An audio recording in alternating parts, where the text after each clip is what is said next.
Good afternoon. My name is Hijab Ahmed, and I'm a medical student with the Texas Tech University Health Science Center here in Lubbock, Texas. Today I will be sharing with you my findings of a retrospective cohort study using National Health Ambulatory Medical Care Survey, or NAMCS, data from 2009 to 2017 regarding ED visits made by homeless populations discharged with mental health diagnoses. When examining the absolute number of ED visits per 100 persons over this time period, we observe an overall upward trend. However, homeless ED visits have held steady at 1% of overall visits over time. Our current understanding of homeless ED visits highlight that most visits are made for non-emergency reasons.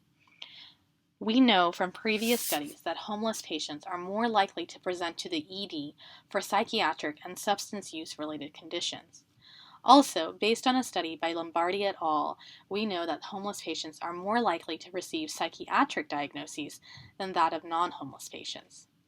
What we don't know is if homeless individuals are more likely to receive a psychiatric diagnosis when presenting with no mental health symptoms than that of non-homeless residents.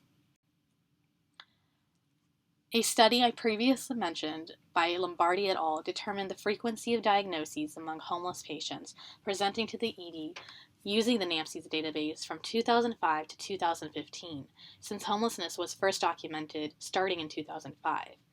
It's important to note that in the study, non-homelessness was defined as private residence, nursing home, blank, and unknown. The most common diagnoses for homeless ED visits during this time period were related to psychiatric diagnoses, alcohol or substance related, or drug use related. In order to address our question, we used the NAMCS survey, which is a probability sample survey of visits to EDs and outpatient departments. We examined the reason for visit for the presence of mental health symptoms among homeless, private residents, and nursing home residents, using data covering 2009 to 2017. One of our outcome measures, Triage score, the variable changed in 2008, so we began our data analysis with 2009. Those categorized as unknown, other, or blank were not included since we could not determine place of residence. And for mental health diagnoses, we used the ICD-9 codes F01 to F99 and other related mental health codes. Our analysis also involved a logistic regression controlled for age, race, gender, triage score, and visit within past 72 hours to determine the likelihood that a homeless patient who presented with no mental health symptoms would receive a mental health diagnosis, compared to that of private or nursing home residents. Based on our analysis, there were less than 1% of ED visits made by homeless patients. So according to the CDC, this amounts to 139 million ED visits a year. Most homeless patients are male compared to private residents and nursing patients.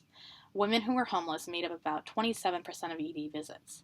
And in line with previous studies, we also show that mental health makes up about 1/3 of ED visits made by homeless patients compared to that of 5% seen in private residence patients. And also non-Hispanic whites accounted for over half of ED visits made by homeless patients. This graph shows triage scores on the y-axis and presence of mental health symptoms categorized as any, only, and no mental health symptoms. The blue bar represents private residence, the red bar represents nursing home, and the green bar represents homelessness. The graph and the following graphs do not include measures of variation. However, these are available upon request. As you can see on the right, the homeless patients who presented with no mental health symptoms had a greater triage score than that of private residence patients. Again, triage score refers to the urgency of visit, with the lowest number being the most urgent. Here, wait times is on the y-axis, measured in minutes. When presenting any mental health symptoms or no mental health symptoms, homeless patients experience longer wait times than that of private or nursing home residents. Interestingly, this did not hold true when homeless patients presented with only mental health symptoms.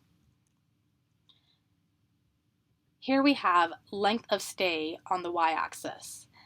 Here we see that homeless patients who presented with any mental health symptoms had greater stay or length of stay than that of nursing home residents or private residents.